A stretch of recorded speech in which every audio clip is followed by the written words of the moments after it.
Hello, मैं हूँ हरप्रीत।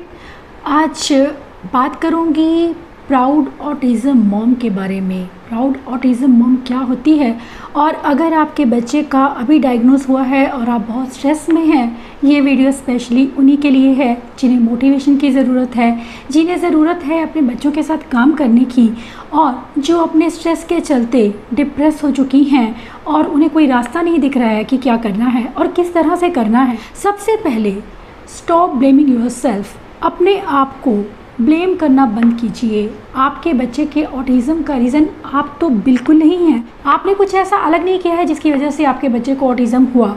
कई बार मैंने देखा है मदर्स बहुत इस चीज़ को लेकर स्ट्रेस लेती हैं कि कहीं उनके बच्चे की ऑटिज़म की वजह वो तो नहीं है, या उनसे कोई गलती हुई है ऐसी, या खाने में पीने में या किसी भी तरह से जिसकी वजह से बच्चे को ऑटिज़म हुआ। लेकिन ऐसा कुछ नहीं है। बिलीव मी, बच्चे कई बार एक माँ के दो बच्चे जिनमें एक को ऑटिज़म हो सकता है, दूसरा न्यूरोटिपिकल हो सकता है। तो ऐसे में ज़रूरी है कि हम इस चीज़ पर ध्यान ना दें कि कारण क्या है। लोग कारण को जानना चाहते हैं, कारण अभी तक पता नहीं है हमें, लेकिन फॉर श्योर आप नहीं हैं उसकी वजह से। कोई एक डेफिनेट रीज़न ऑटिज़म का अभी तक नहीं मिल पाया है। टूटकर बिखर जाते हैं और हमें अपने आप को समेटने में ही काफ़ी वक्त लग जाता है। जो टाइम पीरियड बच्चे के साथ हमें स्पेंड करना चाहिए, जब उसे हमारी सबसे ज़्यादा ज़रूरत होती है, तब हम मेंटली उसके साथ नहीं होते हैं। तो ऐसे में ज़रूरी है कि हम उसका सपोर्ट बने, उसका सहारा बने। अपने आप को जल्दी से, अगर हम बिखर भी गए हैं टूटकर, तो अपने आप को समेटना है। जितनी जल्दी हम अपने आप को संभाल लेंगे, उतना ही हमारा सफ़र जल्दी शुरू होगा और हम अपने बच्चे को एक्सेप्ट कर पाएंगे। कई बार कुछ लोग हमें ये कहते हैं कि आपने कुछ ऐसा किया है, ये आपके कर्मों का फल है, या कुछ ऐसी बातें लोग बांधते हैं इस चीज़ों को। लेकिन इन थॉट्स को भी ध्यान में मत रखिए, क्योंकि कुछ भी ऐसा नहीं है। शायद ये बात है कि आपसे भगवान ने कुछ करवाना है, जिसकी वजह से उन्होंने आपको स्पेशल किट दिया है। शायद आपकी पेशेंस का इम्तिहान लेना है उसने, शायद उसने आपको अपने साथ जोड़ना है। ईश्वर जब भी हमें कुछ देता है, उसके पीछे कोई ना कोई एक कारण, एक वजह ज़रूर होती है। एक्सेप्टेंस बहुत कम रहती है मदर्स में, खासकर अपने बच्चों को लेकर भी और दूसरे बच्चों को लेकर भी। कई बार तो हम बच्चों को, अपने बच्चे को एक्सेप्ट कर लेते हैं, लेकिन दूसरा बच्चा अगर कोई कुछ कर रहा है तो हमें वो बहुत अजीब लगता है, हम उसे स्टेयर करते हैं। हमें ऐसा बिल्कुल नहीं करना चाहिए, क्योंकि बिलीव मी, ये चीज़ें उनके सेल्फ कॉन्फिडेंस को कम कर देती हैं, और साथ ही उनके साथ में जो फैमिली मेम्बर्स हैं वो भी एम्बेरस होते हैं। इसीलिए ज़रूरी है कि उन्हें ऑकवर्ड फील ना करवाएं, उन्हें एम्बेरस्ड फील ना होने दें।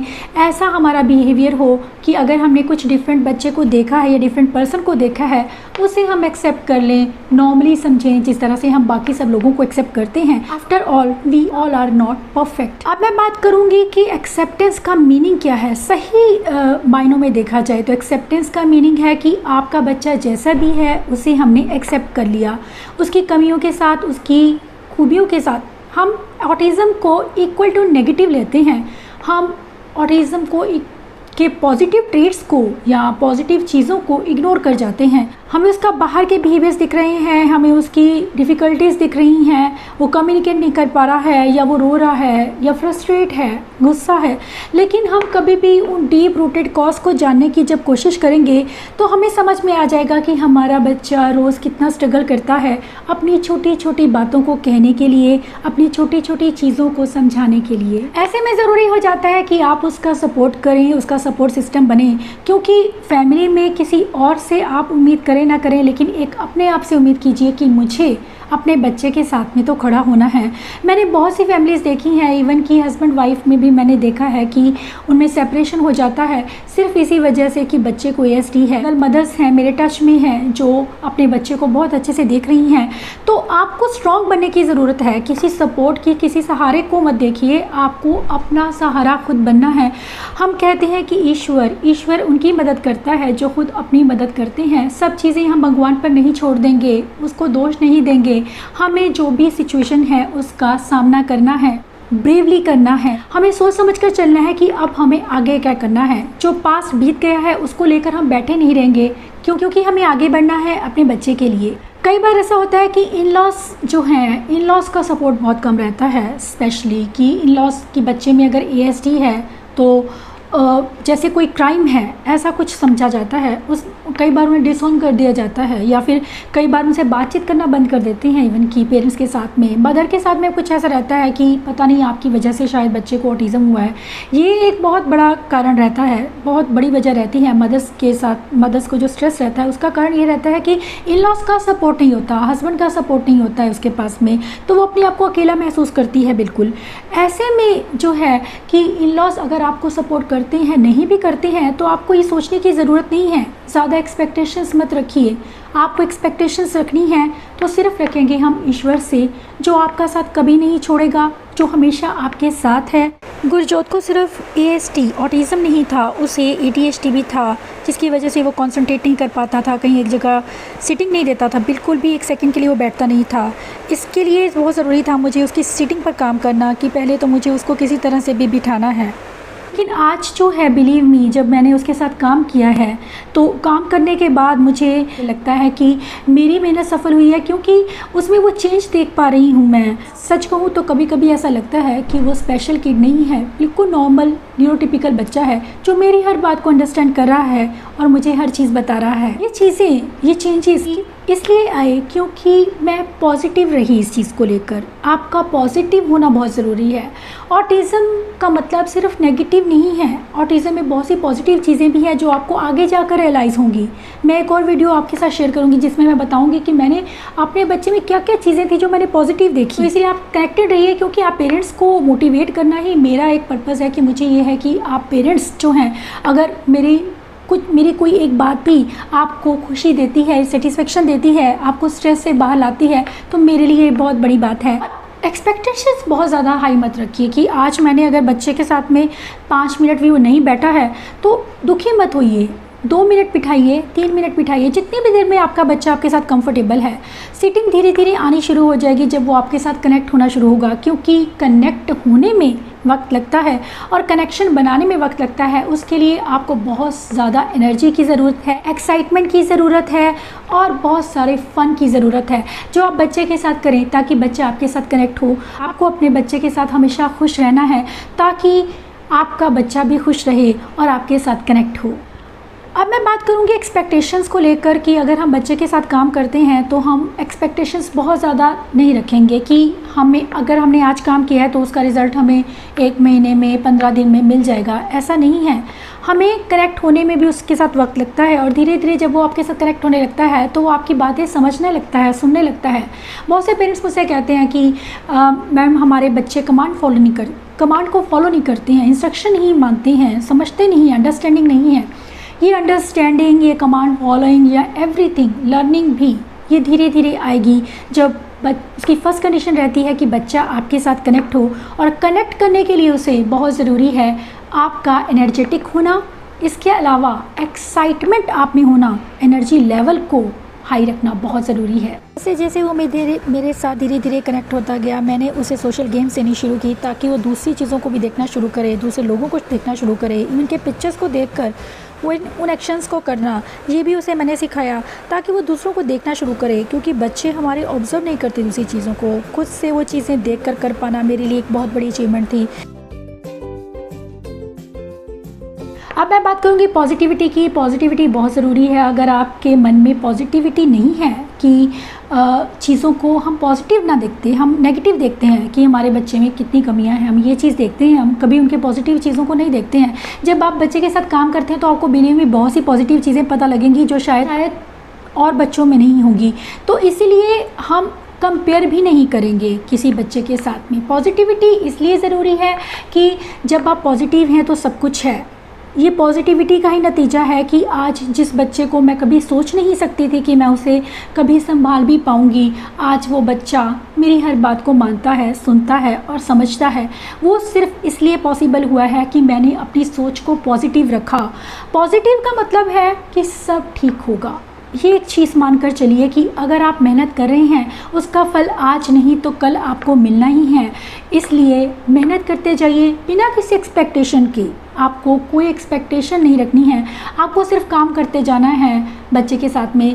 धीरे धीरे आप खुद देखेंगे जब आप अपने बच्चे के छोटे छोटे काम जब वो करने लगेगा, जब वो आपकी बातों को फॉलो करना शुरू कर देगा, आपका बच्चा पहला वर्ड बोलेगा, तब आपको लगेगा कि आपकी मेहनत सफल हुई। गुरजोत को एप्लेक्सिया है, उसको स्पीच को लेकर बहुत ज़्यादा डिफ़िकल्टीज़ हैं, चीज़ों को साउंड्स को बनाने में उसको मुश्किल होती है उसको, इसलिए मैंने उसके स्पीच को डेवलप करने में फिर भी मैंने कोशिश करती रही लगातार, चीज़ों को फेमिलियर चीज़ों को लेना, उसको बुलवाना उन चीज़ों को। अब उसका मुझे ये एडवांटेज आगे चलकर मिला है कि वो समझने लगा है चीज़ों को और बोलने की कोशिश भी करता है, कुछ वर्ड्स वो बोलने शुरू कर चुका है। मेरे लिए बहुत बड़ी अचीवमेंट है। एक मेरे को इंसिडेंट याद आता है, जब मैं एएफए में ट्रेनिंग ले रही थी तो वहाँ पर मेरे बैच में ज़्यादा मदर्स ही थी जो एएससी का कोर्स कर रही थी। लेक्चर के बाद हम मदर्स आपस में बैठी डिस्कस कर रही थी। मैं एक साइड पर बैठी थी और वो मदर आपस में डिस्कस कर रही थी कि भगवान ने ऐसा बच्चा हमें क्यों दिया, हमें ही क्यों दिया। तो मैं ये बातें ध्यान से सुन रही थी, पता नहीं मेरे मन में क्या आया और मैं उठकर गई और मैंने उनको बोला कि तो क्या हुआ, अगर भगवान ने हमें स्पेशल बच्चा दे भी दिया है तो क्या है, किसी ना किसी को देता, हमें दे दिया। तो ये एक चीज़ की ठीक है हमें दे दिया, लेकिन फिर मैंने बोला उसे हमेशा तो ऑटिज़म नहीं रहने वाला, उसकी कंडीशन हमेशा ऐसी तो नहीं रहने वाली। मैं हमेशा पॉजिटिव ही सोचती थी चीज़ों को लेकर, शायद इसी वजह से मुझ में एक्सेप्टेंस बहुत जल्दी आ गई। और इस पर मेरी एक फ्रेंड ने मुझे ये आंसर किया कि हरप्रीत करोड़ों में कोई एक बच्चा है जो ऑटिज़म के ट्रैप से बाहर आता है। तब मेरा जवाब था कि उन करोड़ों में एक हमारा बच्चा क्यों नहीं हो सकता। कुछ भी है, सब ठीक हो जाएगा, हालात हमेशा ऐसे नहीं रहेंगे, बदलेंगे, वक्त बदलता है, हर रात के बाद दिन होता है। इस एक पॉजिटिविटी को लेना बहुत ज़रूरी है, आपका पॉजिटिव एटीट्यूड होना बहुत ज़रूरी है। उसी पॉजिटिव एटीट्यूड के चलते, उसी पॉजिटिविटी के चलते मैं आज अपने बच्चे को इस लेवल पर लाई हूँ कि मुझे खुशी है और मुझे प्राउड फील होता है कि गुरजोत मेरा बेटा है। गुरजोत को कंसंट्रेशन को लेकर बहुत इश्यूज़ थे, जिस पर मैंने बहुत सीरियसली वर्क किया। मुझे था कि उसको कंसंट्रेट करने की ज़रूरत है, क्योंकि कंसंट्रेशन के बिना लर्निंग पॉसिबल नहीं थी। इसके लिए मैंने उसके साथ कुछ ऐसी एक्टिविटीज़ की जिससे मैं उसकी लैंग्वेज पे वर्क कर सकूं, उसके कंसंट्रेशन पे वर्क करूं। 2 पिक्चर्स, उनमें कंपैरिजन करना, उनमें कौन सी चीज़ कहाँ पर है, इन चीज़ों को ढूंढना। इसके अलावा मैंने उसकी विजुअल मेमोरी पे वर्क किया, उसको विजुअल अटेंशन उसका काफ़ी कम रहता था, चीज़ों को ऑब्जर्व नहीं कर पाता था, जिसकी वजह से काफ़ी डिफ़िकल्टीज आती थी। मैंने उसकी विजुअल मेमोरी पे वर्क किया, विजुअल वर्किंग मेमोरी में उसको डिफ़िकल्टीज़ काफ़ी थी। इस वजह से बहुत ज़रूरी था उसके एक डेफिसिट्स एरिया पर वर्क करना, क्योंकि जब आप बच्चे के चीज़ों को समझते हैं, उसकी डिफ़िकल्टीज़ को समझते हैं, उन पर वर्क करना बहुत ज़्यादा ज़रूरी हो जाता है। उसके बाद मैंने उसे आईपैड को यूज़ करना सिखाया। बच्चे जनरली गेम्स खेलते हैं, मैंने उसे सिखाया कि उसे किस तरह से एजुकेशन में उसे यूज़ करना है। उसे गेम्स नहीं खेलनी है, उसे उस चीज़ को उस तरह से यूज़ करना है जिस तरह से मैं चाहती हूँ। इसीलिए मैंने उसे उसी तरह से यूज़ करना सिखाया ताकि उसे उसका सही से इस्तेमाल कर सके। लाइफ बहुत मुश्किल लगती है जब आपके बच्चे को एएसडी हो और आपको कहीं से कोई गाइड करने वाला ना हो, आपको ना पता हो कि आपको आगे करना क्या है बच्चे के साथ में। ये एक सबसे बड़ी प्रॉब्लम थी मेरे लिए। बहुत परेशान रहती थी कई बार। तो मैं, जब मुझे लगता था कि किसी ने मुझे बोला, एक बार मैं उसे बस में लेकर ट्रैवल कर रही थी, तो जो बस के ड्राइवर थे उन्होंने मुझे बोला कि आपके बच्चे को कोई प्रॉब्लम है। तो मैंने बोला हाँ, ये मतलब समझता नहीं है बातों को। तो उन्होंने मुझे बोला कि आप ऐसा करो, इसको ना रोज़ 1 लिखवाया करो, पकड़ के इसको ना 1 लिखवाओ और 1-1 घंटे के लिए पकड़ के रखो। उस वक्त पे मुझे कुछ भी पता नहीं था कि मेरे बेटे को ऑटिज़म है या क्या है। मैं मुझे जो कोई बताता था मैं वैसा करती थी। मैंने एफ़र्ट्स करना नहीं छोड़ा, चाहे मुझे रास्ता मिला या नहीं मिला, लेकिन भगवान मुझे रास्ता दिखाते गए, क्योंकि कहते हैं कि जहाँ पर चाह होती है वहाँ पर राह भी होती है। गुरजोत को किसी स्कूल में एडमिशन नहीं मिला था, इस बात का दुख था मुझे, लेकिन उस चीज़ को भी मैं चाहती थी कि मेरे बच्चे को स्कूल मिले। इसी वजह से मैंने स्कूल स्टार्ट किया ब्लू रोज़ के नाम से, जो मैंने 2011 में शुरू किया था अपना कोर्स ख़त्म होने के बाद, ताकि वो सोशली कनेक्ट हो सके दूसरे बच्चों के साथ। इसीलिए अगर आपके मन में चाह है कि मुझे अपने बच्चे के लिए कुछ करना है, तो भगवान आपको रास्ता खुद ब खुद दिखाते हैं। गिव अप करना कोई कमाल नहीं है, प्राउड मॉम बनना कमाल है। वो मॉम है जो अपने बच्चे के साथ काम करना चाहती है, जो अपनी बच्चों की लाइफ को बेटर करना चाहती है। अगर घर में एक एएसडी बच्चा होता है तो उससे बहुत ज़्यादा उनकी फैमिली अफेक्ट होती है, आपस में उनके रिलेशन में फ़र्क पड़ता है कई बार। अगर एक्सेप्टेंस नहीं है तो मैं ऐसा नहीं कहती कि हर बार ऐसा होता है, कुछ पेरेंट्स बहुत प्यार करते हैं, कुछ ग्रैंड पेरेंट्स भी बहुत प्यार करते हैं, लेकिन हर बार हर बच्चा इतना लकी नहीं होता जिसे एक्सेप्टेंस इतनी मिल सके। इसके अलावा उनकी सोशल लाइफ अफेक्ट होती है और सबसे बढ़कर फाइनेंशियल, जिसे हम कहते हैं फाइनेंशियल लाइफ अफेक्ट होती है, क्योंकि बच्चों पर इतना थेरेपीज़ पर उनका खर्चा होता है कि पेरेंट्स को काफ़ी स्ट्रेस रहता है इस चीज़ को लेकर भी। मेरे पास बहुत सी कॉल्स आती हैं इस चीज़ को लेकर कि मैम थेरेपीज़ के खर्चे बहुत अधिक हैं और हम उसे अफोर्ड नहीं कर पाते हैं। तो ऐसे में हम बच्चों को वीडियोस के साथ में, मैं जो वीडियोस में आपको एक्टिविटीज़ देती हूँ, बहुत मदर्स हैं जिन्होंने मुझे बताया कि उन्हें कितना ज़्यादा फ़ायदा हुआ। आप इन वीडियोस को देखिए, काम करते रहिए, काम करना मत छोड़िए, क्योंकि काम जब आप करते रहते हैं तो नतीजा आपको ज़रूर मिलता है। गुरजोत को पिक्चर्स के साथ में उसकी कॉम्प्रीहेंशन स्किल्स पे वर्क करना, उसकी अंडरस्टैंडिंग पे वर्क करना, ये भी मैंने कंटिन्यू रखा ताकि उसे चीज़ों के बारे में पता चलता रहे। इसके अलावा गुरजोत को हैंड राइटिंग को लेकर बहुत इश्यूज़ थे। उसके फाइन मोटर स्किल्स इतने ज़्यादा उसको प्रॉब्लम थी उसमें, क्योंकि इतनी डिफ़िकल्टी थी, उसको पेंसिल नहीं पकड़ पाता था और उसके हाथ लगातार कांपते थे, जिसकी वजह से मुझे ऐसा लगा कि उसे कुछ और बेटर ऑप्शन देने की ज़रूरत है। इसलिए मैंने उसे टाइपिंग सिखाई ताकि वो टाइप कर कर ही अपनी कुछ बातें वो मुझसे शेयर करे, और आज वो करता भी है। मैंने स्टार्ट किया था उससे कि छोटे छोटे वर्ड्स को वो टाइप करना शुरू करे। मुझे उसके बारे में, जैसे कि इसमें मैं पूछ रही हूँ एप्पल को डिस्क्राइब करने के लिए कि कलर क्या है उसका, वो मुझे टाइप कर कर सब कुछ बता देता था। मैं यहाँ पर एक चीज़ शेयर करना चाहूँगी। अनुराधा जी, बहुत बहुत थैंक यू। आपने बोला कि आपका बच्चा माइल्ड ऑटिज़म से बॉर्डर लाइन पर आ गया है, क्योंकि सिर्फ पिछले 4 महीनों में आपने बच्चे के साथ में मेरे वीडियोस देखकर एक्टिविटीज़ की हैं। आपके कमेंट्स के लिए बहुत शुक्रिया फिर से करती हूँ। आपने जो कमेंट दिया है और बच्चे के साथ काम किया है, सबसे ज़्यादा ज़रूरी वो चीज़ है। आप जैसी mothers truly proud autism mom होती है। Thank you very much. Proud mom आप जैसी हैं जो काम करती हैं बच्चे के साथ में, लगन के साथ में, और फिर उन्हें भगवान उनकी मेहनत का फल ज़रूर देते हैं। मेरी माँ कहा करती थी यू कैन डू इट। हर चीज़ के मामले में जब भी मुझसे कोई, मैं किसी दुविधा में होती थी मैं कर पाऊँगी या नहीं, उन्होंने हमेशा हमेशा मेरा विश्वास बढ़ाया कहकर कि तुम कर सकती हो। आज मैं आप सबको भी ये कहती हूँ कि आप भी कर सकती हैं, आप भी बन सकती हैं प्राउड मॉम, आप भी वो कर सकती हैं अपने बच्चे के लिए जो मैं कर पाई हूँ। ईश्वर आपको सफलता दे।